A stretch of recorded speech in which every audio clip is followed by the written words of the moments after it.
Selamat pagi, Tuhan dikasih Tuhan.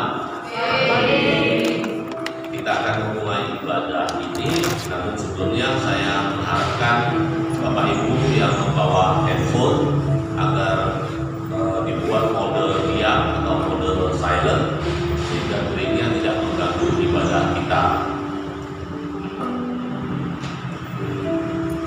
Kalau handphonenya sudah dibuat tidak berisik, mari saya undang kita semua bangkit berdiri. Kita masuk dalam saat seduh.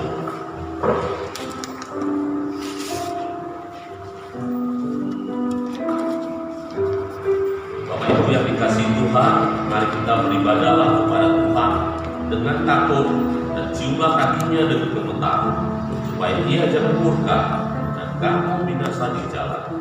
Sebab mudah sekali murkanya menyala. Berbahagialah semua orang yang berlindung kepadanya. Pertolongan kita adalah dalam nama Tuhan yang menjadikan langit dan bumi. Kasih karunia dan damai sejahtera dari Allah Bapa kita dan dari Tuhan Yesus Kristus menyertai kamu. Terpujilah Tuhan yang telah menolong kita sepanjang satu minggu ini. Biarlah kita boleh memasyurkan namanya, kita boleh memuji dan memuliakan Dia dengan sungguh-sungguh. Kita mau datang ke hadiratnya. Lagu nomor 8, Masyurkan Raja.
untuk bisa bersama-sama membencimu. Kami rindu mendengarkan firman-Mu. Tolong Bapa, bantu kami untuk boleh konsentrasi hanya kepadamu. Kami tidak memikirkan yang ada di rumah kami tidak memikirkan pekerjaan kami nantinya, tapi biarlah kami boleh memikirkan hanya menyenangkan hati Tuhan. Serta ibadah kami sampai selesainya. Di dalam nama Yesus Kristus Juru Selamat kami. Amin. Dengan tetap berdiri kita akan membaca pertanggapan. Karena itu aku berkata kepadamu, janganlah khawatir akan hidupmu, akan apa yang hendak kamu makan atau minum, dan janganlah khawatir pula akan tubuhmu, akan apa yang hendak kamu pakai. Karena itu lebih penting daripada makanan, dan tubuh lebih penting daripada pakaian. Pandanglah burung-burung di langit, yang tidak menabur dan tidak menuai, dan tidak mengumpulkan bekal dalam lumbung. Namun kamu makan oleh Bapa-Mu yang di surga, karena kamu jauh lebih buruk. Siapakah di antara kamu yang karena kekhawatirannya dapat menambah sehasta saja pada jalan hidupnya? Tapi carilah dahulu kerajaan Allah dan kebenarannya, maka semua itu akan ditambahkan. Bersama-sama. Sebab itu janganlah kamu khawatir akan hari besok, karena hari besok mempunyai kesusahannya sendiri. Kesusahan sehari cukuplah untuk sehari. Jemaat persilakan duduk. Mari kita tunjukkan cinta kita kepada Tuhan dengan hidup benar. Mari kita jalani hidup ini karena Tuhan menyertai. Tuhan menolong kita sehingga ketika kita jatuh dalam dosa, Dia akan segera mengingatkan kita untuk kembali kepadanya. Mari kita nyanyikan lagu Betapa Ku Mencintai Bapa Seluruh Hatiku.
menolong kita ketika kita jatuh di dalam dosa, ketika kita melakukan kesalahan, baik itu karena sengaja ataupun tidak sengaja. Biarlah Tuhan segera menegur kita sehingga kita segera kembali kepadanya. Kita tunduk kepala, kita berdoa untuk pengakuan dosa-dosa yang sudah kita lakukan. Mohon kesediaan Bapak Sugiono untuk pimpin kita. Bapa kita surga, sungguh Tuhan, kami nyatakan selalu bersyukur kepadamu, karena jika kami mengarungi hidup ini, kami tak pernah sendiri. Kau selalu menyertai kami sepanjang hidup kami, dan Kau selalu mengingatkan kami apabila kami melakukan hal yang kurang berkenan kepadamu atau berkenan kepada manusia sama kami. Oleh karena itu kami selalu bersyukur, berarti kami selalu bersyukur kepadamu atas penyertaan Tuhan dan berkat Tuhan sepanjang hidup kami. Namun Tuhan, dikala kami masih ada melakukan perbuatan yang masih kurang berkenan pada manusia dan sama kami dan kepadamu, ya Tuhan, kami lakukan semuanya itu kepadamu. Pada saat ini kami berdoa agar Engkau mengingatkan kami untuk selalu berjalan di jalan kebenaran. Terima kasih Tuhan, ampunilah segala kesalahan dan kelakuan kami. Biarlah kami tidak mengulangi kembali perbuatan-perbuatan yang lalu. Terima kasih Bapa, dan doa kami. Kami yakin sekali lagi bahwa Roh Kudus akan selalu menjaga kami sepanjang hidup kami. Dalam nama Tuhan Yesus. Amin. Dengarkanlah berita anugerah yang terambil dari Yeremia pasal 33 ayat yang ke-8. Aku akan mentahirkan mereka dari segala kesalahan yang mereka lakukan dengan berdosa terhadap aku, dan aku akan mengampuni segala kesalahan yang mereka lakukan dengan berdosa dan dengan memberontak terhadap aku. Setelah kita diampuni, maka mari kita mengikuti petunjuk hidup baru yang terambil dari Amsal pasal 3 ayat yang ke-5 hingga 7. Percayalah kepada Tuhan dengan segenap hatimu, dan janganlah bersandar kepada pengertianmu sendiri. Akuilah Dia dalam segala lakumu, maka Ia akan meluruskan jalanmu. Jangan kau menganggap dirimu sendiri bijak. Takutlah akan Tuhan dan jauhilah kejahatan. Mari kita meneruskan pujian kita. Hari yang bahagia, karena Kristus telah mati demi kita, maka kita mau mempersembahkan tubuh kita, roh kita, jiwa kita untuk dipakai oleh Tuhan. Kita puji Dia. Hari yang bahagia.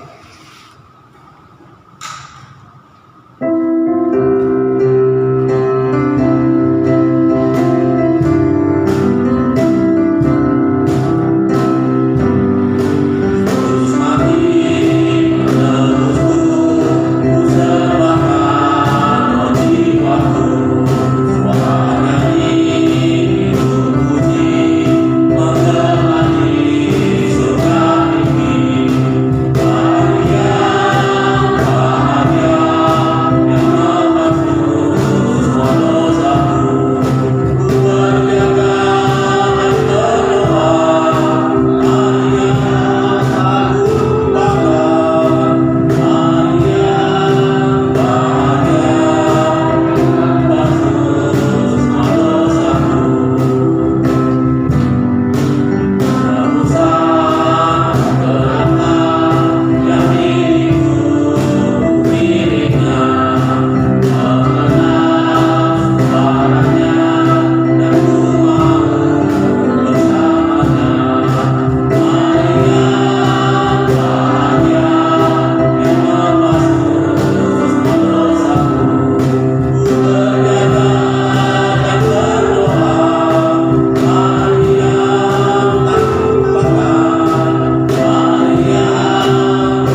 mengakui iman kita dimanapun kita berada, kepada siapapun kita bertemu.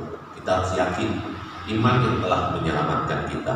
Mari kita ikrarkan bersama-sama demikian. Aku percaya kepada Allah, Bapa yang Maha Kuasa, Khalik langit dan bumi, dan kepada Yesus Kristus, Anaknya yang tunggal Tuhan kita, yang dikandung dari Roh Kudus, lahir dari anak darah Maria, yang menderita sengsara di bawah pemerintahan Pontius Pilatus, disalibkan, mati dan dikuburkan, turun ke dalam kerajaan maut. Pada hari yang ketiga, bangkit pula dari antara para mati, naik ke surga, duduk sebelah kanan Allah, Bapa yang Maha Kuasa, dan dari sana Ia akan datang untuk menghakimi orang yang hidup dan yang mati. Aku percaya pada Roh Kudus, gereja yang kudus dan am, persekutuan orang kudus, pengampunan dosa, kebangkitan tubuh, dan hidup yang kekal. Amin. Kita punya tugas untuk berdoa bersama. Yang pertama, kita berdoa untuk sidang sinode GKRI dan pemilihan ketua umum beserta jajarannya pada tanggal 30 Juni sampai tanggal 2 Juli. Saya beserta penginjil AV akan mengikutinya. Mohon doa dari Bapak Ibu semua sehingga acara ini boleh berjalan lancar dan mendapatkan hasil yang sesuai dengan kehendak Tuhan. Kita juga berdoa untuk gereja-gereja di Indonesia yang sedang mengalami intimidasi dari kaum intoleran. Kita mohon Tuhan bisa menyadarkan dan mempertobatkan orang-orang yang tidak suka pertumbuhan gereja-gereja. Kita berdoa juga untuk panti asuhan dan panti jompo. Kiranya pengurus dan donatur yang ada bisa memperhatikan dengan baik yang ada di dalam panti. Kemudian kita juga berdoa untuk orang-orang miskin, yang miskin secara jasmani maupun miskin rohani. Biarlah mereka boleh mendapat perhatian dari organisasi, dari setiap kita, sehingga kita boleh bersama-sama menjadi saluran berkat bagi orang-orang yang dikasihi Tuhan. Kita buka suara, kita berdoa ketiga hal ini. Kalau Bapak kami yang di surga, kami pada saat ini bersama-sama mau berdoa untuk sidang sinode GKRI. Kami berdoa Tuhan kiranya seluruh hamba Tuhan berkumpul di Mojokerto.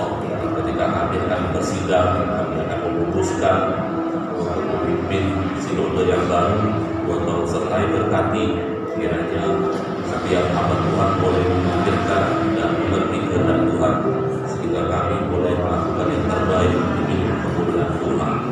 Kalau Bapak bantu acara yang akan kami ikuti dalam boleh berjalan dengan baik dan lancar.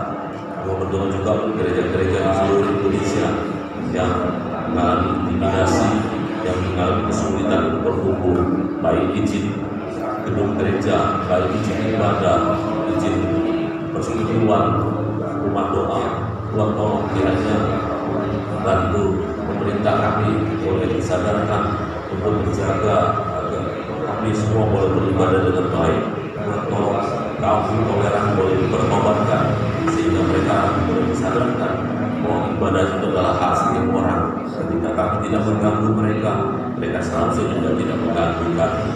Aku berdoa juga ya Bapak untuk panti asuhan dan panti jompo. Tuhan tolong berkati seluruh penghuni yang ada, pengurus dan donatur yang ada, biar mereka boleh bekerja sama dengan baik, terpelihara dan terorganisasi dengan baik, sehingga panti jompo dan panti asuhan yang ada boleh menghasilkan calon-calon penduduk Indonesia yang boleh mendukung kemajuan Indonesia. Kami berdoa juga untuk orang-orang yang miskin secara jasmani maupun miskin rohani, mereka yang tidak sadar akan pentingnya hidup beriman kepada Tuhan. Tolong Bapak bantu kami untuk menjangkau mereka. Tolong Bapak bantu kami untuk memperhatikan orang-orang yang miskin jasmani dan miskin rohani, biar mereka boleh disadarkan bahwa Tuhan adalah juru selamat buat mereka. Dan pujilah nama Bapak, kami bersyukur dan terima kasih untuk berkat-berkat yang sudah kami dapat. Biarlah Tuhan menjawab semua seluruh doa kami sesuai seluruh dengan kehendak. Dalam nama Yesus kami berdoa. Amin. Jemaat saya persilakan duduk. Kita akan mendengarkan persembahan pujian dari wanita pejuang iman. Saya persilakan wanita pejuang iman untuk mempersembahkan pujian.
Kita kaum bapak-bapak juga berjanji, seluruh kaum pria juga berjanji untuk setia sampai mendapatkan mahkota kehidupan. Ada amin? Harus mantap. Janji setia sampai mendapat mahkota kehidupan. Amin. Harus setia ya, jangan kalah oleh cobaan hidup ya. Gajian boleh terlambat, kiriman boleh telat, tapi tetap setia kepada Tuhan dalam setiap kesulitan. Amin. Harus amin. Bersama Tuhanku dalam terang firman-Nya, Ia yang menyinari jalanku, ku turut perintah-Nya. Ia tinggal dalamku beserta umat-Nya yang patuh. Setiap kita harus patuh. Mari kita nyanyikan lagu 240, Percaya dan Patuh.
Mari kita berdoa.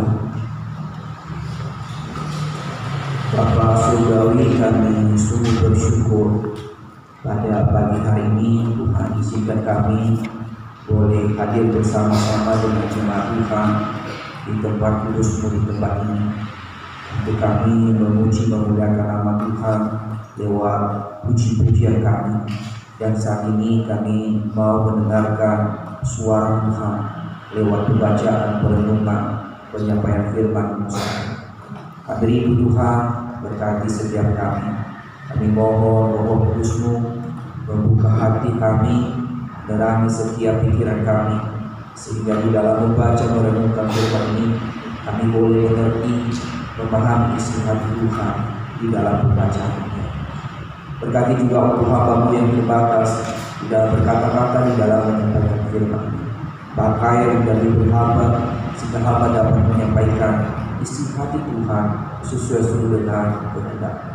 Kami serahkan ya Tuhan waktu pemberitaan firman ini dari awal pertengahan ke akhirnya, biarlah nama Tuhan yang dipuji ditinggikan di dalamnya. Ini doa kami hanya di dalam nama Tuhan Yesus Juru Selamat kami hidup. Kami telah berdoa dan mengucap syukur. Amin. pagi Bapak Ibu. Pagi. Bagaimana kabarnya? Baik. Puji Tuhan kalau kabarnya baik. Mari Bapak Ibu kita membuka Alkitab kita di dalam kitab Nabi Habakuk. Habakuk pasal yang ketiga, ayatnya yang ke-17 sampai 19.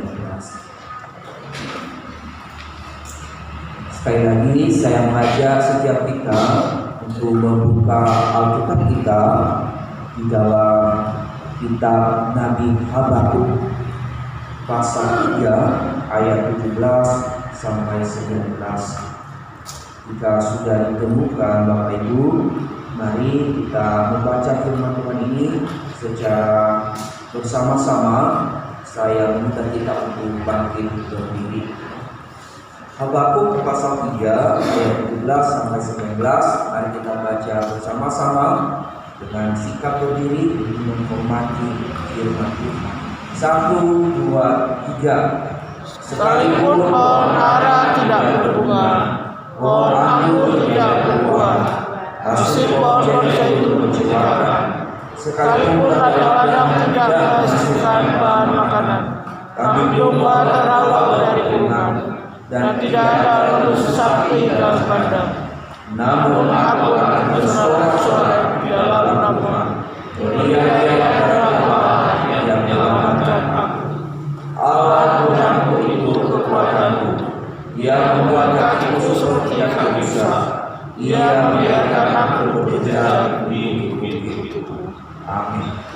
Demikian jauh bacaan firman Tuhan Bapak Ibu, silakan duduk.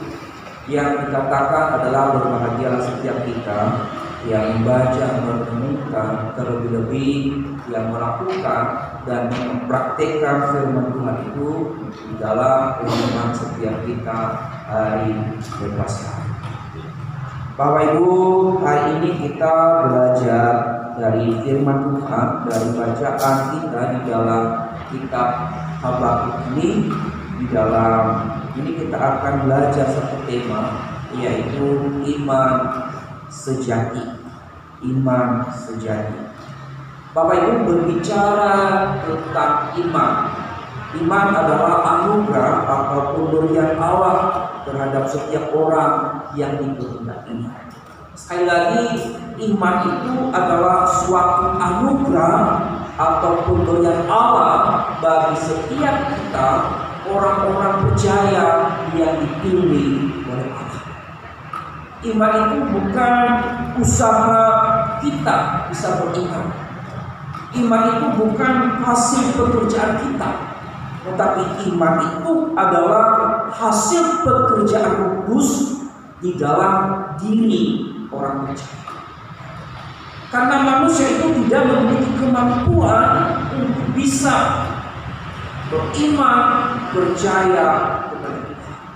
Maka yang membuat kita saat ini boleh beriman, percaya kepada Yesus Kristus itu adalah karena ada Roh Kudus yang bekerja di dalam diri kita, di dalam hati setiap kita, sehingga kita mampu untuk merespon apa yang Tuhan kehendaki, untuk merespon berita Injil, merespon firman Tuhan, sehingga kita percaya dan mengatakan saya beriman.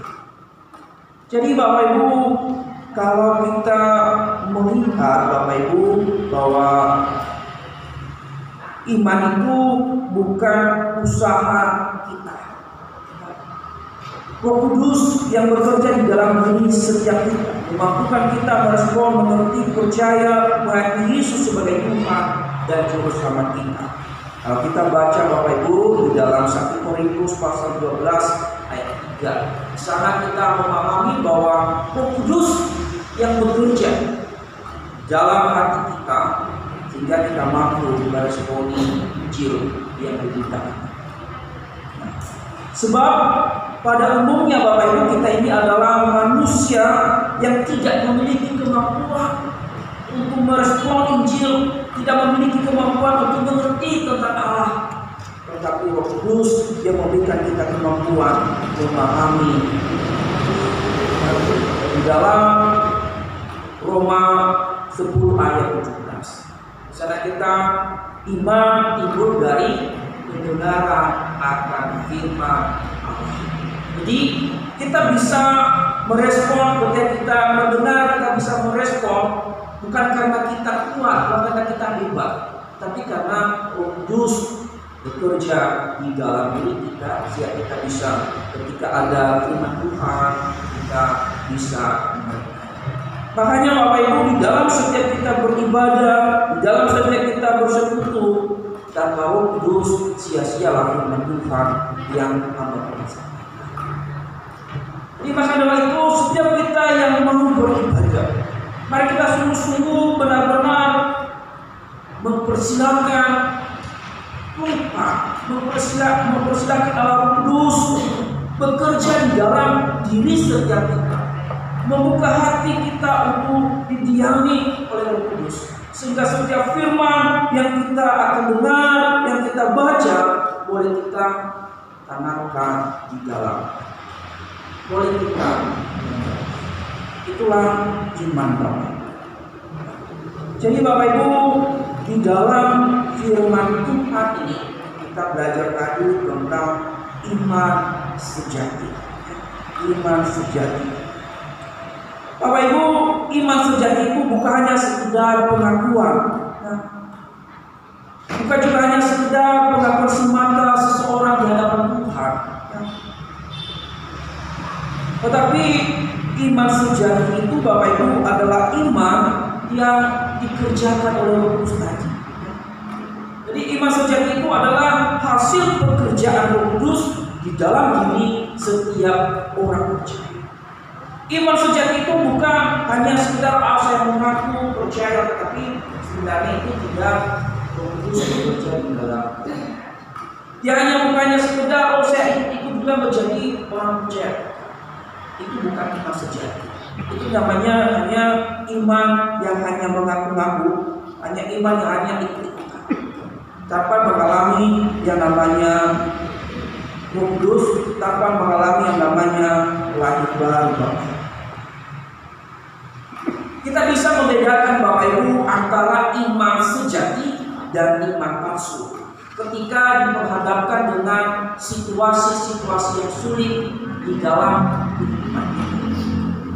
Kenapa Bapak Ibu kita bisa membedakan demikian? Karena iman sejati Bapak Ibu, saudara-saudara itu tidak bisa dipengaruhi oleh situasi apapun. Sekali lagi, iman sejati tidak bisa dipengaruhi oleh situasi apapun, baik dalam keadaan baik-baik, baik dalam keadaan sulit apapun. Iman sejati tidak akan pernah mudah. Iman sejati tidak akan pernah bisa. Tetapi iman palsu, iman yang hanya mengaku-ngaku Bapak Ibu, ketika diperhadapkan dengan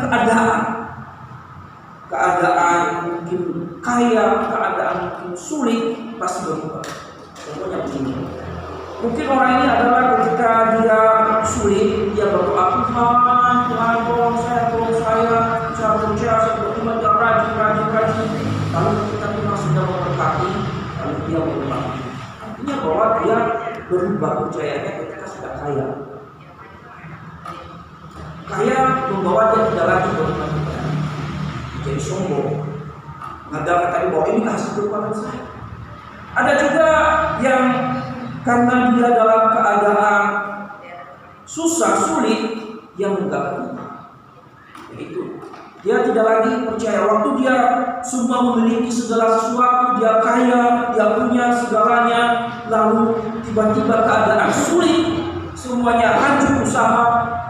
Yang tadinya adalah rajin sekali berdoa, yang tadinya rajin beribadah, tapi tiba-tiba keadaan sulit membuat dirinya beribadah. Itu juga iman yang palsu karena dipengaruhi oleh keadaan-keadaan. Tapi iman sejati Bapak Ibu adalah keadaan yang baik apapun, keadaan sesuai apapun, tetap berdiri tegak. Hari ini kita belajar Bapak Ibu di dalam firman Tuhan yang kita baca. Firman Tuhan ini kita melihat bahwa ini adalah sebuah doa, sekaligus satu komitmen dari hamba di hadapan Tuhan. bahwa ia tetap mengikut dan menyembah Tuhan dalam hidupnya, sekalipun dalam keadaan. Bacaan yang kita baca di dalam Habakuk pasal 3 ini adalah doa Nabi Habakuk. Sekaligus dia mengambil satu komitmen, apapun keadaan yang dialami, dia tetap beriman, dia tetap percaya bahwa Tuhan adalah penyelamatnya, bahwa Tuhan adalah kekuatannya. Dia tidak pernah akan berubah, imannya tidak akan pernah tergoyahkan dengan keadaan yang dia alami. Kalau kita melihat Bapak Ibu, mengapa sedemikian rupa Nabi Habakuk ini membuat satu komitmen, membuat satu tekad, membuat satu iman sejati untuk tetap berpegang teguh pada. Tentu Bapak Ibu ada alasan kita lihat nanti di dalam bacaan. Tapi perlu kita pahami tentang Habakuk ini Bapak Ibu, Nabi Habakuk. Kalau kita melihat Nabi Habakuk ini, kalau kita baca dari pasal 1 sampai pasal 3 ini, kita melihat bahwa Nabi Habakuk ini dipanggil pada masa di mana Yehuda saat itu sedang dikuasai, sedang dijajah oleh bangsa Babel atau orang-orang India pada saat bangsa Babel. Mengapa demikian mereka dijajah Bapak Ibu? Karena mereka hidup memberontak terhadap Tuhan.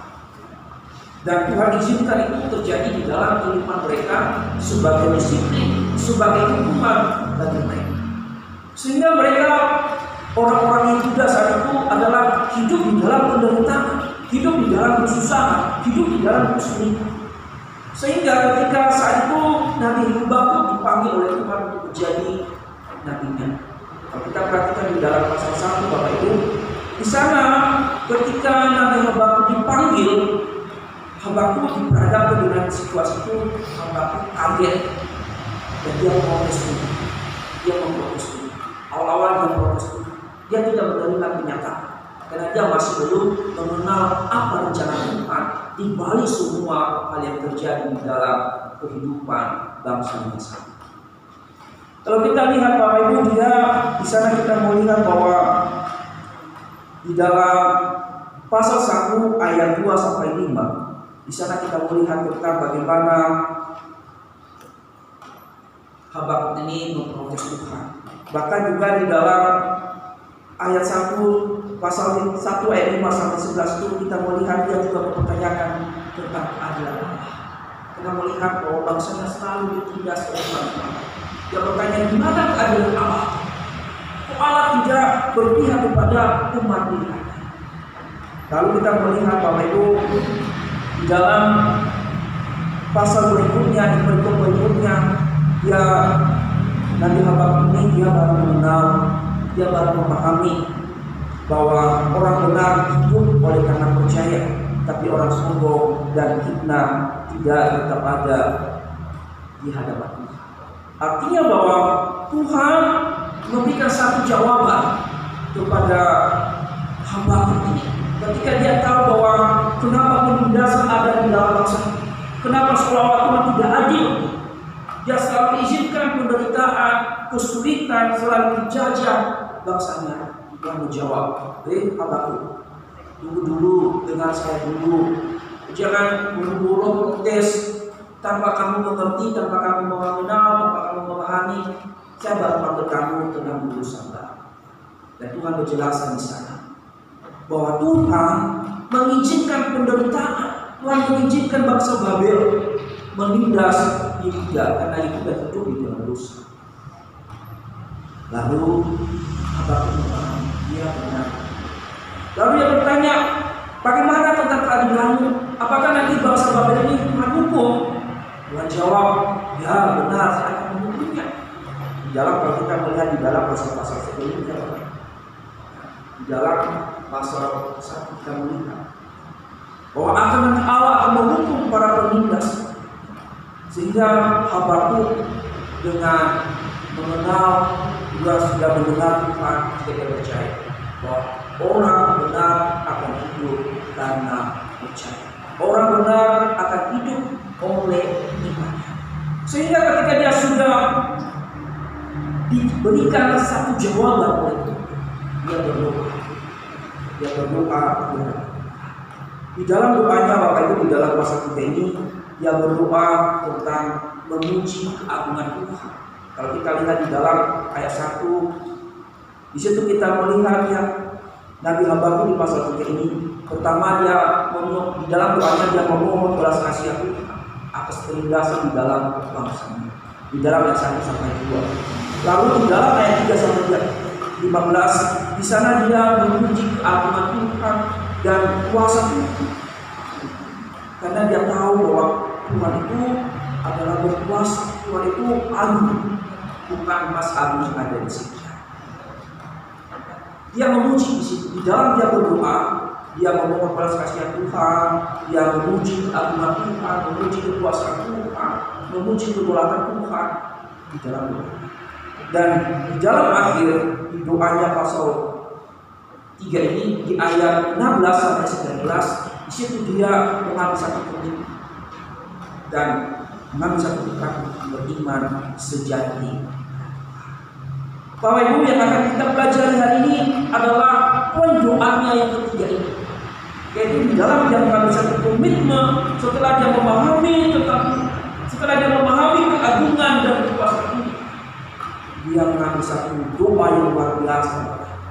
Dia beriman sungguh kepada Tuhan dengan berkata di dalam ayat yang kita baca tadi, bahwa sekalipun semuanya hilang, tidak ada apa-apa, saya tetap bersuka cita, beria-ria.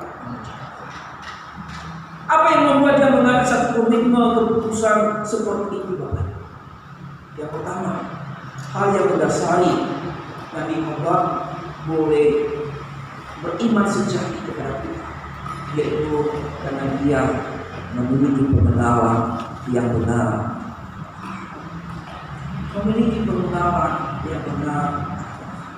Kalau tadinya adalah Habakuk sempat protes Tuhan, kalau tadinya adalah Habakuk sempat menanyakan keadilan Tuhan, tapi karena Tuhan sudah memberikan penjelasan, pemahaman, pengenalan, maka Habakuk dengan jawaban Tuhan yang boleh mengenal, yang boleh memahami Tuhan, karena dia memberikan kebenaran untuk mengenal penjelasan Tuhan. Kalau dia tadi adalah awalnya ketika dipanggil oleh Tuhan, karena dia berhadapan dengan kondisi, keadaan, situasi yang sulit, yang dihadapi adalah penderitaan umat Tuhan saat ini. Tapi Tuhan menjawab, ini loh, ini rencanaku, ini. Dan Habakuk mengerti, dan dia mengakui Tuhan itu agung, Tuhan itu luar biasa, Tuhan itu maha kuasa. Maka dari itu dia memiliki sakit. Jadi Bapak Ibu, pengenalan yang benar akan Tuhan membawa kita semakin teguh di dalam beriman dan berjalan di jalan yang benar. Tetapi pengenalan yang salah akan Tuhan, Bapak Ibu, akan membawa kita semakin kuat di dalam kebatilan dan berjalan di jalan yang salah menuju Tuhan. Sekali lagi, pengenalan yang benar akan Tuhan, Bapak Ibu, membawa kita semakin teguh di dalam beriman dan berjalan di jalan yang benar. Tapi pengenalan yang salah akan Tuhan akan semakin membawa kita kuat di dalam kekhawatiran kita dan kita berjalan di jalan yang salah dan benar. Jadi kita sebagai orang percaya, Bapak Ibu, penting untuk mengenal, memahami siapa Tuhan itu yang kita sembah. Kita boleh nanti beriman dengan sungguh ketika kita sudah mengenal Tuhan yang kita sembah. Dan kita boleh berjalan di jalan yang benar ketika kita benar-benar mengenal Tuhan. Kita boleh semakin kuat, Bapak Ibu, ketika kita mengenal Tuhan dengan sungguh. Tapi ketika kita tidak mengenal Tuhan, maka yang terjadi adalah kekhawatiran, khawatir terus, dan yang jalan yang kita ambil adalah jalan yang salah, jalan yang penuh dengan kesesatan. Karena tadi tidak memahami Tuhan. Tapi Bapak Ibu, Nabi Habakuk memiliki pengenalan yang benar akan Allah, walaupun pada awalnya dia sempat protes tentang keadilan Allah. Tuhan, di mana keadilan terhadap bangsa? Tapi ketika dia sudah mendapatkan pemahaman, ketika dia sudah mengenal kehendak Tuhan, dia tetap berdiri di hadapan Tuhan dan melakukan apa yang Tuhan mau di dalam kehidupannya. Di sana Habakuk mengerti apa maksud dan rencana Tuhan terhadap Yehuda. Habakuk mengenal Allah karena memiliki relasi dan komunikasi dengan Tuhan. Tanpa relasi dan komunikasi di antara Nabi Habakuk dengan Tuhan, waktu dia protes Tuhan, saya percaya bahwa Habakuk tidak akan pernah mengalami. Habakuk tidak akan pernah mengerti apa yang rencana Tuhan di dalam hidup. Tetapi Habakuk ketika dia protes Tuhan, dia tidak hanya protes melulu pada Tuhan. Dia tidak hanya komplain terus tentang ketidakadilan yang dia anggap itu salah, tidak. Tetapi Habakuk Bapak Ibu memberikan waktu untuk mendengar Tuhan. Dia memberi waktu, membuka telinga lebar-lebar untuk mendengar apa yang Tuhan mau di dalam pelayanannya, apa yang Tuhan mau di dalam kehidupan bangsa ini, apa rencana Tuhan yang ingin Tuhan nyatakan di dalam penindasan yang dialami oleh Tuhan. Tidak sembarangan melakukan sesuatu hal tanpa ada sebabnya, tanpa ada sesuatu yang dia ingin nyatakan di balik semua. Jadi Bapak Ibu, Habakuk tidak hanya protes, ini kok ini begini Tuhan, ini begini, tidak. Tapi Habakuk Bapak Ibu, dia boleh mengenal Tuhan, kita menyisihkan waktu untuk mendengar Tuhan Allah, menyisihkan waktu untuk berbicara dengan Tuhan, menyisihkan waktu untuk berkomunikasi dengan Tuhan, sehingga Tuhan menjelaskan begini. Jadi Bapak Ibu, sehingga ketika dia sudah memiliki pengenalan yang benar melalui komunikasi relasi yang baik, sehingga Nabi Habakuk taat melakukan tugas pelayanan. Dia tetap percaya bahwa Tuhan yang menyelamatkan dia di dalam situasi yang sulit.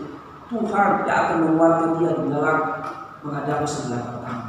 Di dalam ayat 18 dan 19 chapter 3, dia mengakui Tuhan adalah penyelamatku, Tuhan adalah kekuatan. Dia tidak lagi ragu di dalam situasi itu. Bukti bahwa Habakuk memiliki pengenalan yang benar pada Tuhan adalah dia taat.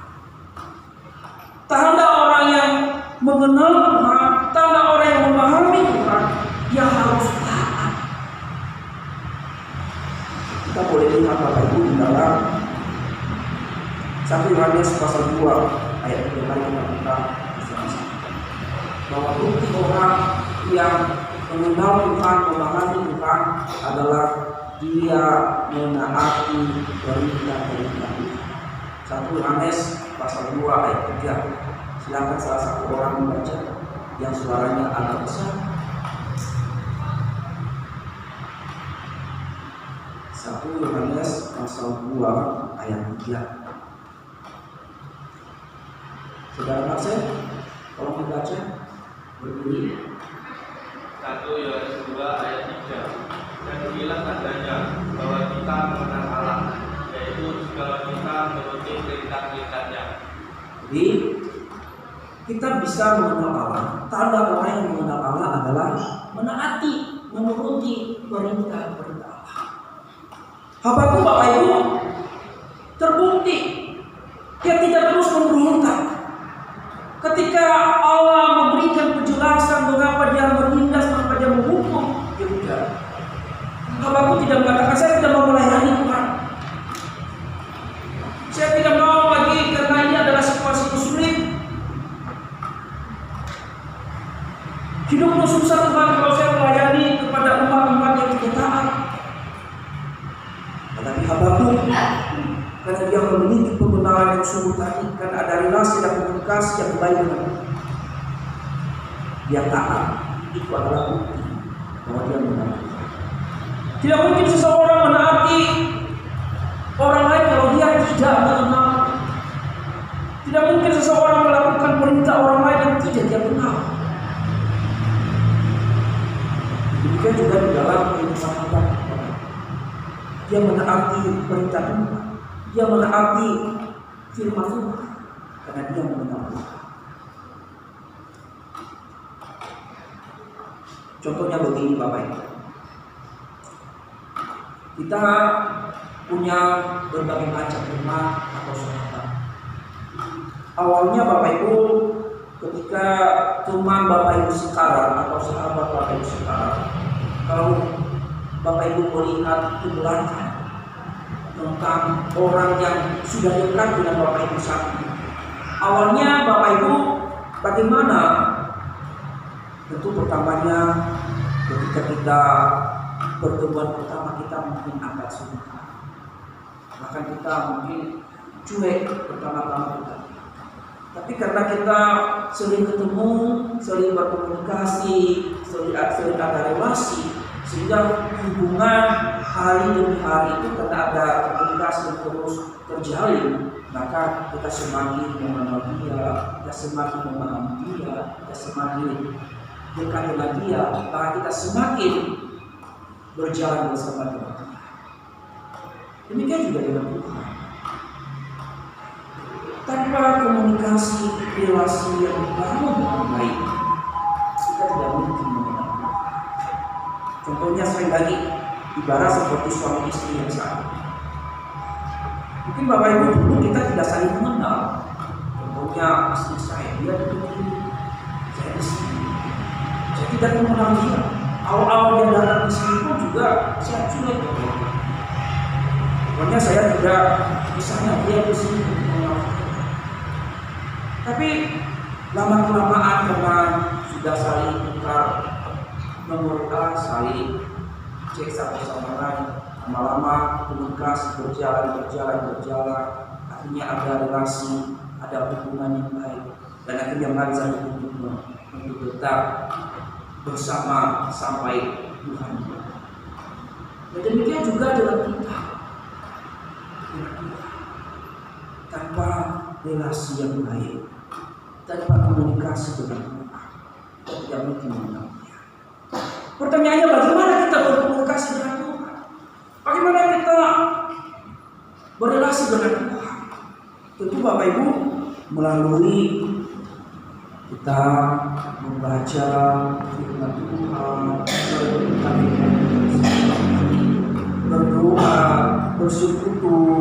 Di situ kita berkomunikasi dengan Tuhan. Kita tidak mungkin langsung seperti Habakuk dulu, dia langsung mendengar surat Tuhan, tidak. Tapi kita bisa berkomunikasi dengan Tuhan melalui doa, melalui membaca firman Tuhan setiap hari. Di situ kita mengerti apa yang Tuhan mau, apa yang Tuhan kehendaki, sehingga kita dan inilah buktinya kalau kita memiliki komunikasi yang baik dengan Tuhan, maka kita menaati semua firman. Maka yang kita lakukan adalah menjauhi segala kejahatan, menjauhi segala apa yang Tuhan tidak mau. Tapi tanda orang yang tidak mengenal Tuhan adalah dia melakukan kejahatan, dia melakukan hal yang tidak disukai.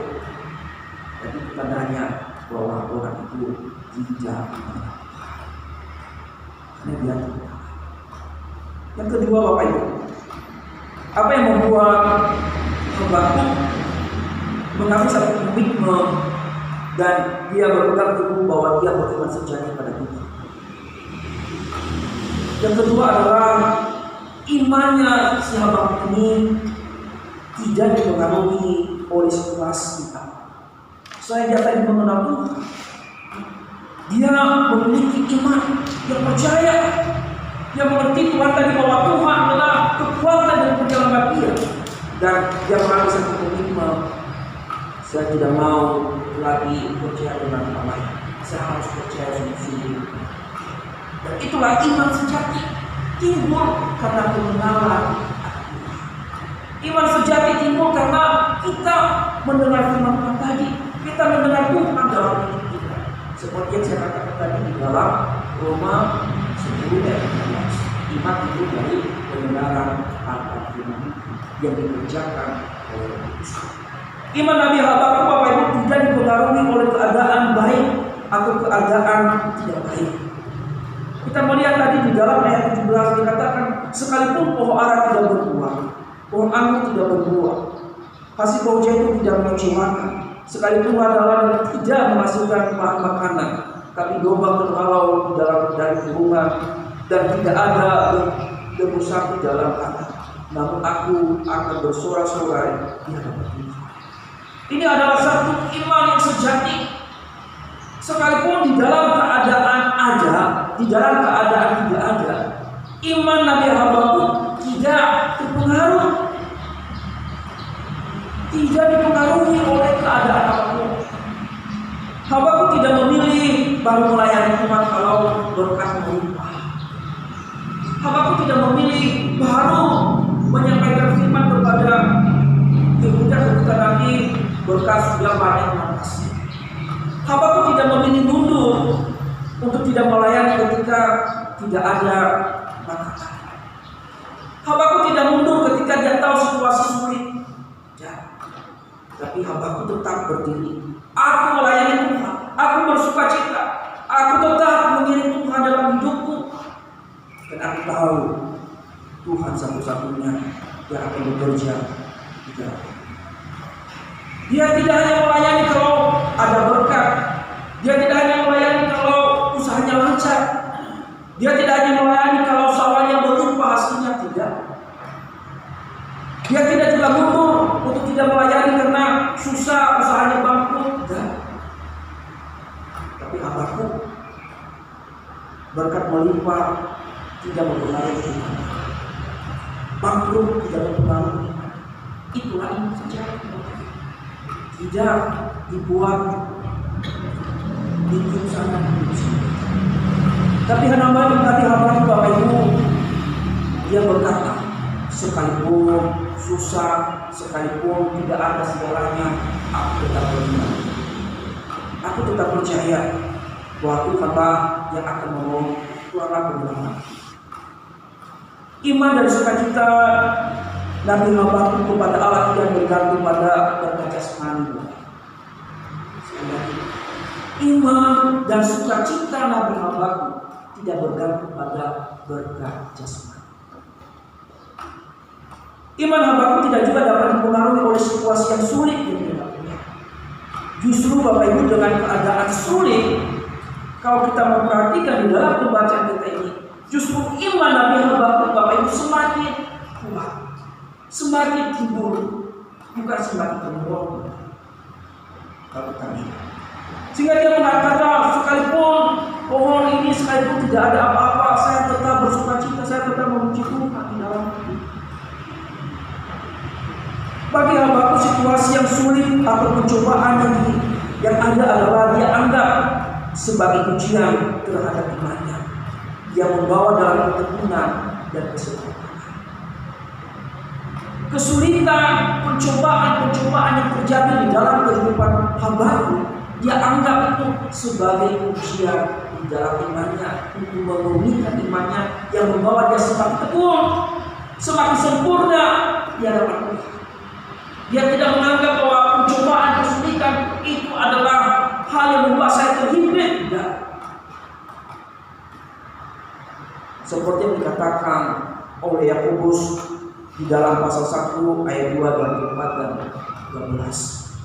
Saudara-saudara, anggaplah sebagai suatu kebahagiaan apabila kamu jatuh ke dalam berbagai percobaan, sebab kamu tahu bahwa ujian terhadap imanmu itu menghasilkan ketekunan, dan biarlah ketekunan itu memperoleh buah yang matang, supaya kamu menjadi sempurna dan utuh dan tak kekurangan sesuatu.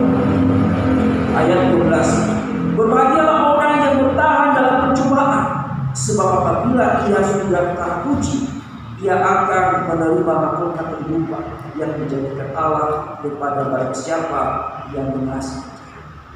Nabi Habakuk diperhadapkan dengan situasi yang sulit. Dia tidak pernah mundur, imannya tidak benar. Justru dia anggap pencobaan, kesulitan itu sebagai ujian di dalam iman, yang membawa dia semakin Tentu Bapak Ibu, Habakuk Bapak Ibu tidak meninggalkan Tuhan dan tidak berhenti melayani ketika ia menghadapi situasi yang sulit di dalam hidup. Ketika Tuhan menghukum Yehuda, semua serba tidak ada, habis karena ditindas oleh bangsa Babel. Habakuk tidak pernah mundur untuk melayani. Justru Habakuk hadir di sana untuk menjadi saksi bagi orang-orang percaya, untuk mendorong orang-orang percaya masih percaya pada Tuhan, bahwa sekalipun kita tidak memiliki apa-apa, mari kita tetap berdiri pada iman.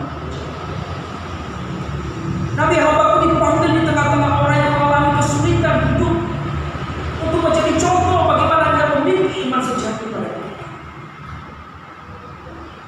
Nabi Habakuk Bapak Ibu, dia tahu sekalipun susah sulit, Tuhan yang mengambilmu, Tuhan yang membimbing, Tuhan juga akan membantu, Tuhan juga akan menguatkan di dalam hadapi setiap perkara yang Tuhan izinkan terjadi. Seperti kata Rasul Paulus di dalam Filipi 4 ayat 13, segala perkara dapat ditangguh di dalam Dia memberi kekuatan kepada. Habakuk berkata seperti itu, apapun yang terjadi, Tuhan yang mengatur, Tuhan yang memilih untuk menjadi hambanya, saya tetap berjalan. Karena saya tahu ada Tuhan yang berjalan bersama dengan, yang akan memberikan kekuatan untuk menghadapi setiap orang. Dan Paulus katakan juga, segala perkara dapat ditangguh di dalam Dia yang memberi kekuatan. Karena dia tahu, karena dia mengenal Tuhan. Tuhan adalah kekuatanku, katanya di dalam ayat 19. Dia membuat kakiku seperti kaki rusa. Rusa Tuhan Bapak Ibu, dia bertanya tubuh-tubuh tidak bertanggung dan bertanya. Dan dia tahu Tuhan dia lebih. Apapun perkara, apapun cobaan, apapun ujian, ada Tuhan yang bersama dengan. Saya percaya Tuhan tidak akan pernah meninggalkan. Itu kata Nabi Habakuk. Dia bersaksi kepada Allah. Harusnya juga demikian kehidupan kita, Bapak Ibu. Kita harus memiliki iman.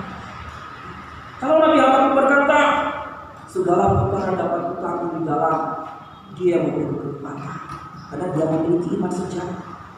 Sekalipun dia tidak tahu apa yang Tuhan berikan, sekalipun apa yang tidak tahu apa yang Tuhan mau dalam pelayanannya, apa yang dia dapatkan dari Tuhan, tidak. Tapi dia memiliki pengertian iman seperti dikatakan di dalam Ibrani 11 ayat 1. Karena iman adalah dasar dari segala sesuatu yang kita harapkan dan bukti dari segala sesuatu yang kita tidak. Dia tetap berharap sekalipun dia tidak mendapatkan sesuatu. Dia tetap percaya. Itulah iman sejati. Bagaimana dengan kita orang percaya? Apakah kita memiliki iman yang sama seperti Nabi Habakuk? Apakah kita memiliki iman yang sejati, yang tidak pernah dipengaruhi oleh keadaan, yang tidak pernah tergoyahkan oleh Allah? Seharusnya Bapak Ibu, kita sebagai umat dengan Allah, sebagai umat yang sudah ditebus oleh Yesus Kristus di atas kayu salib, kita harus memiliki iman di sini. Kita tidak bisa mungkin goyah, baik keadaan berlimpah, baik keadaan sulit, sekalipun kita tidak bisa. Kita sudah mengaku, saya beriman kepada Yesus Kristus sebagai Tuhan dan Juru Selamatku. Keadaan apapun, keadaan situasi apapun, saya tetap berdiri di dekat. Realita apa yang terjadi. Banyak orang mengaku percaya kepada Yesus ketika hidupnya mewah, ketika hidupnya susah sulit, dia marah sama Tuhan, dia meninggal. Itu bukan iman sejati. Itu adalah iman. Itu adalah iman yang hanya bergantung pada Tuhan. Itu adalah iman yang hanya bergantung pada kesulitan. Pertanyaannya bagi kita, bagaimana imanmu? Apakah imanmu hanya bergantung pada materi, berkaca senang saja?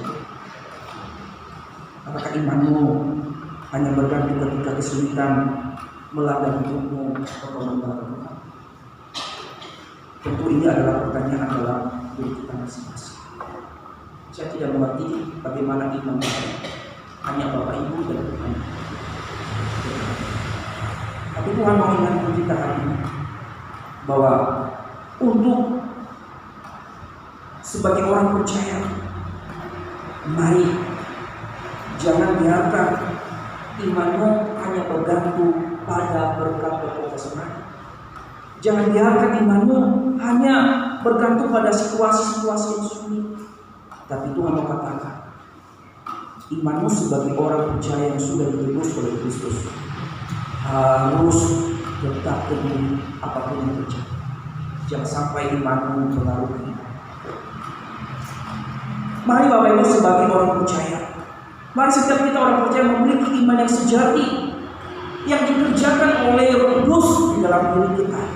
Bukan hanya sekedar kita mengaku-ngaku, karena kalau orang yang hanya cuma mengaku-ngaku bisa dipengaruhi oleh situasi. Tidak ada saksinya, tidak ada hartanya, tidak ada segalanya, dia bisa meninggalkan Tuhan. Jadi Bapak Ibu jangan biarkan memiliki iman yang sejati. Janganlah kita memiliki iman yang hanya sekedar mengaku-ngaku Bapak Ibu. Karena iman yang sekedar mengaku-ngaku ketika berhadapan dengan situasi sulit, keadaan sulit, mudah sekali meninggalkan Tuhan. Mudah sekali berkhianat, mudah sekali memprotes Tuhan, mudah sekali menggerutu di hadapan Tuhan. Tapi mari miliki iman yang sejati itu tetap teguh sekalipun badai melanda hidup kita. Hendaklah kita bersandar sepenuhnya, berserah sepenuhnya pada Tuhan. Karena di jalan kita berjalani hidup ini tanpa Tuhan kita. Karena hanya Tuhanlah yang membuat kita mampu menjalani hari-hari sekalipun berhadapan dengan situasi. Jangan biarkan Bapak Ibu sukacitamu hilang karena situasi yang sulit. Tetapi tetap bersukacita sebuah penyakit apa. Sekalipun tidak ada apa-apa, yang tetap menjadi bersukacita, yang tetap memuliakan. Jangan biarkan sukacitamu hilang hanya karena tidak memiliki harta, tidak memiliki segalanya. Lalu engkau berhenti, lalu engkau berhenti tidak lagi beribadah, lalu engkau berhenti tidak lagi bersyukur, engkau berhenti tidak lagi berdoa. Tetapi mari sebagai umat yang sukacita kita, iman kita tidak dipengaruhi oleh situasi yang sulit. Tetap setia sampai kita mendapatkan mahkota kehidupan. Belajar bersyukur dalam segala hal. Karena ketika kita tetap belajar bersyukur Bapak Ibu dalam situasi apapun, disitulah iman kita dinilai. Baik keadaan baik dan keadaan sulit, tetaplah bersyukur. Kenapa kita bersyukur? Karena Tuhan sudah menolong. Amin. Mari Bapak Ibu kita merenungkan bagaimana iman kita selama. Apakah kita sudah memiliki iman yang sejati atau iman yang palsu? Tuhan mau setiap kita Bapak Ibu untuk hidup tetap setia sampai akhir hidup kita. Tuhan mau setiap kita apapun situasi, Tuhan mau jangan meninggalkan kita. Mari kita nyanyikan lagu tadi yang dinyanyikan oleh wanita mahkota. Biar lagu ini mengingatkan kita, boleh kita tetap setia sampai mendapatkan mahkota. Sampai kita gugur di tengah jalan yang bagus, meninggalkan Tuhan karena situasi yang sulit.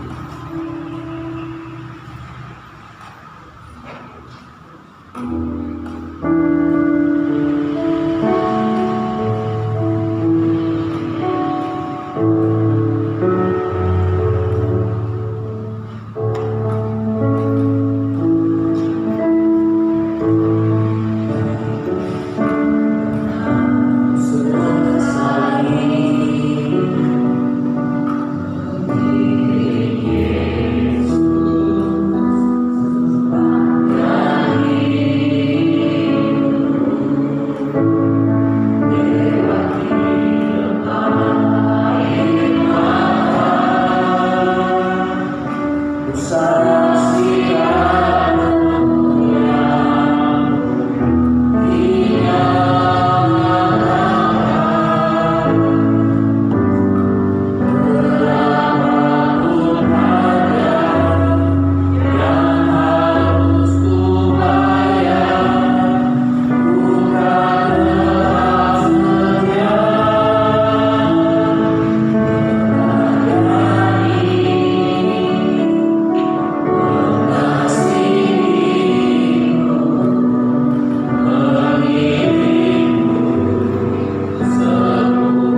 seperti Nabi Habakuk mau beriman di hadapan Tuhan dalam keadaan situasi apapun. Kita tetap berpegang pada janji iman kita. Bapa di surga, kami sungguh bersyukur pada siang hari ini kami boleh diajarkan oleh kebenaran firman melalui Habakuk Nabi Habakuk, di mana Tuhan yang mengajarkan kami bahwa dalam situasi apapun, keadaan apapun, kami boleh tetap beriman di hadapan Tuhan.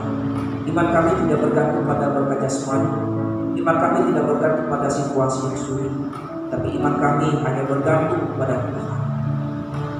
Tuhan, tolong setiap kami jemaat itu memiliki iman yang sejati, memiliki pengenalan yang benar akan Tuhan, sehingga kami tidak salah berjalan di jalan yang salah, sehingga kami boleh berjalan di jalan yang benar, sehingga membawa kami semakin kuat kami boleh pada hadapan Tuhan dan kami memiliki kebenaran. Tuhan berkati setiap jemaat. Dalam firman Tuhan ini terus mereka menemukan di dalam hidup mereka bahwa iman itu hanya Tuhan saja. Berkati bahwa seluruh jemaat di hidup ini dalam mereka memiliki pengenalan yang sungguh, memiliki iman yang benar. Menghadapi situasi-situasi yang sulit, baik di dalam usaha, dalam bekerja, dalam rumah tangga mereka, bahkan di dalam segala penyakit yang mereka hadapi, iman mereka boleh tetap teguh. Tuhan, berkaikan firman-Mu di dalam hati setiap kami, di dalam kami boleh menghidupi firman-Mu di dalam keseharian. Di doa kami hanya di dalam nama Tuhan Yesus kami berucap syukur. Amin. Kita kembalikan kepada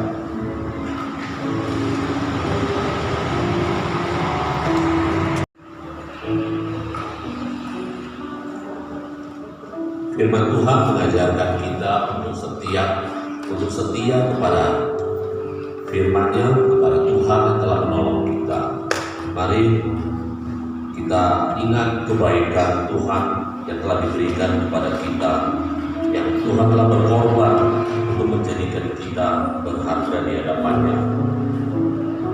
Tuhan tidak melihat rupa kita, Tuhan tidak memandang harta kita, Tuhan melihat hati setiap kita. Mari kita nyanyikan lagu Hati Hamba.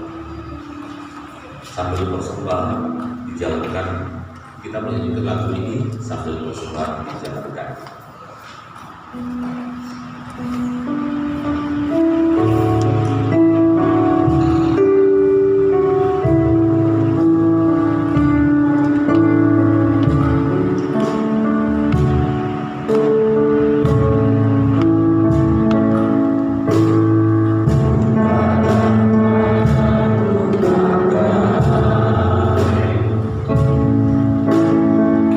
Baik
Amin. Saya akan membacakan warta buat setiap kita. Yang pertama, saya mau mengumumkan susunan majelis dan pengurus di Gereja Roti Hidup untuk masa bakti 2026 mulai tanggal 5 Juli 2026 sampai dengan bulan atau 30 Juni 2029. Susunan majelis, ketua akan dilayani oleh Bapak Benny sebagai pemimpin, kemudian wakil adalah Saudara Andreas, yang menjadi sekretaris adalah Ibu Krisma, yang menjadi bendahara 1 adalah Ibu Mega, kemudian yang menjadi bendahara 2 adalah Saudara Alan. Kemudian yang melayani sebagai pengurus di Komisi Wanita, ketua akan dilayani oleh Ibu Christine, yang melayani sebagai sekretaris adalah Ibu Harmiati, dan yang menjadi bendahara adalah Ibu Ami. Di dalam Komisi Pemuda, yang menjadi ketua adalah Saudari Mimi, yang menjadi sekretaris adalah Saudari Alia, dan yang menjadi bendahara adalah Saudara Marcel. Sedangkan Komisi Sekolah Minggu tetap dijabat oleh Ibu Muji. Untuk Komisi Diakonia, ketua dilayani oleh Ibu Rukun dengan dibantu Saudari Lydia sebagai bendahara. Kemudian kita juga menambahkan Komisi Ibadah. Dalam Komisi Ibadah akan dilayani oleh saya dengan Saudara Andreas. Ini adalah susunan pengurus dan majelis yang akan melayani untuk 3 tahun ke depan. Mari kita dukung setiap saudara-saudara kita yang sudah terpilih, dan kita harapkan tetap setia melayani sampai Tuhan memberi kita mahkota kehidupan. Dan untuk minggu depan yang melayani di dalam ibadah kita adalah sebagai pengkhotbah Bapak Pendeta Sugiono, kemudian liturgos dilayani oleh penginjil Avelius, yang melayani musik adalah Saudari April, kemudian yang menjadi backing vokal adalah Bapak Benny dan Saudara Alan, yang melayani kolektor adalah Ibu Yunita dan Ibu Rukun, yang menyambut tamu adalah Ibu Suprihatin dan Ibu Sunarti, dan yang mempersembahkan pujian dari Komisi Pemuda Remaja Ora et Labora. Kemudian setelah ibadah ini selesai, tetap ada ibadah sekolah minggu. Untuk persekutuan doa pagi kita tetap ada setiap hari Senin sampai hari Sabtu jam 5 pagi kita memulai doa pagi secara online. Kalau di hari Sabtu kemarin Ibu Sio kesulitan masuk, mungkin karena aplikasi WhatsApp-nya belum diperbaharui. Bapak Ibu silakan memperbaharui aplikasi WhatsApp-nya sehingga kita bisa join bersama. Yang belum tergabung dalam grup doa pagi bisa menghubungi saya atau menghubungi penginjil AV untuk kita tambahkan di dalam grup doa pagi. Dan yang sudah tergabung dalam grup doa pagi, deringnya dinyalakan, notifikasinya dibanterkan, sehingga kita ketika kita memanggil terdengar, bangun dan bergabung. Ya, saya mengharapkan kita bersama-sama setia di saat doa pagi bersama. Seluruh jemaat juga ingin mengucapkan selamat ulang tahun kepada Ibu Suci yang berulang tahun pada tanggal 18 kemarin. Silakan berdiri Ibu Suci, kita ucapkan selamat ulang tahun. Dan juga selamat datang kepada jemaat yang baru pertama kali beribadah bersama dengan kita. Apakah ada? Saya juga undang berdiri. Sepertinya belum ada. Mari kita mengajak teman, keluarga, sahabat untuk bisa datang beribadah bersama dengan kita. Untuk pelayanan ibadah komisi pada hari Kamis tidak ada persekutuan wanita, tetapi kita ada ibadah rumah tangga yang dilaksanakan di tempat Ibu Yati. Ya, Ibu Yati bertempat di Desa Cinglong, Ludoyo, dari pertigaan Rumah Sakit Anissa Ludoyo masuk ke selatan, ya, ke timur ya, masuk ke timur kira-kira 1 kilometer. Ya, kita bisa berangkat bersama-sama. Yang belum tahu bisa janjian untuk berkumpul, ya. Ibadah pada hari Kamis jam 5:30 sore bertempat di rumah Ibu Yati yang melayani sebagai renungan saya. Liturgosnya adalah Saudari Lydia, yang memainkan musik adalah Saudara Wisnu. Kemudian untuk ibadah pemuda remaja pada hari Sabtu, renungan dilayani oleh Saudara Andreas, liturgosnya Saudari Frili, musik dilayani oleh Saudari Alia, dan tempatnya di Pastori. Kemudian untuk komisi anak dalam ibadah minggu depan yang melayani renungan adalah Ibu Muji. Kemudian liturgosnya dilayani oleh Saudari Nona, musik dilayani oleh Saudara Marcel bertempat di gereja.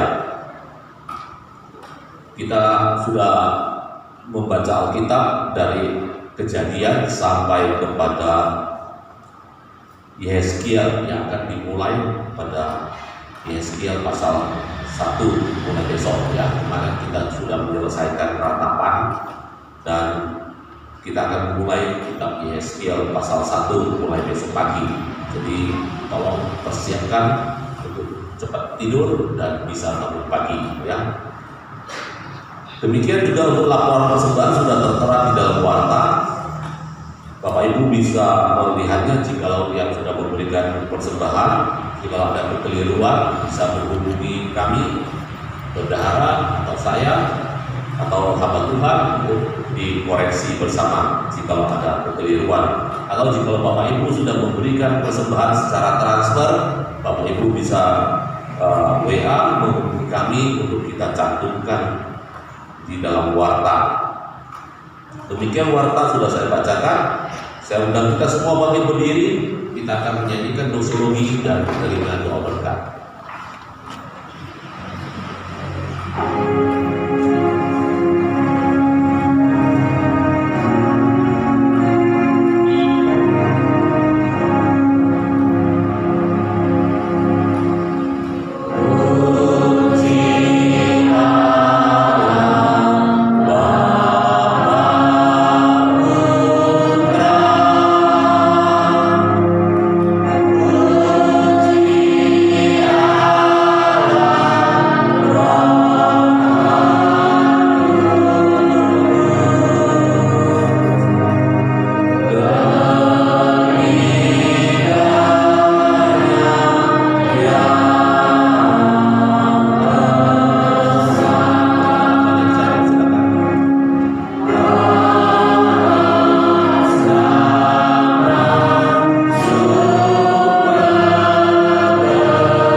Bapak Ibu saudara-saudariku, mari kita pulang dan kita ingat terus firman Tuhan yang mengingatkan kita hari ini. Mari kita memiliki iman yang sejati, yang tidak pernah berubah oleh keadaan apapun, baik keadaan baik, baik keadaan sulit. Kita tetap berdiri beriman di hadapan Tuhan sampai nanti kita mendapatkan mahkota kehidupan. Mari kita pulang, kita terima berkat yang berasal dari Tuhan. Kiranya kasih dari Allah Bapa, kasih dari Yesus Kristus, dan persekutuan dari Roh Kudus menyertai kita dari saat ini sampai kedatangan Kristus yang kedua kalinya. Amin.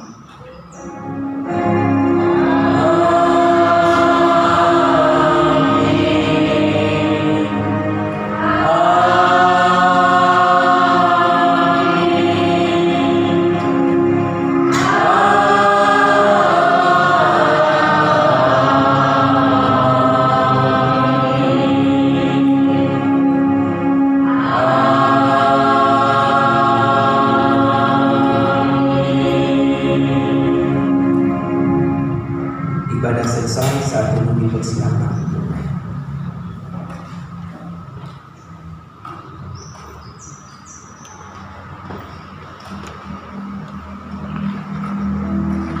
Saat ini selesai.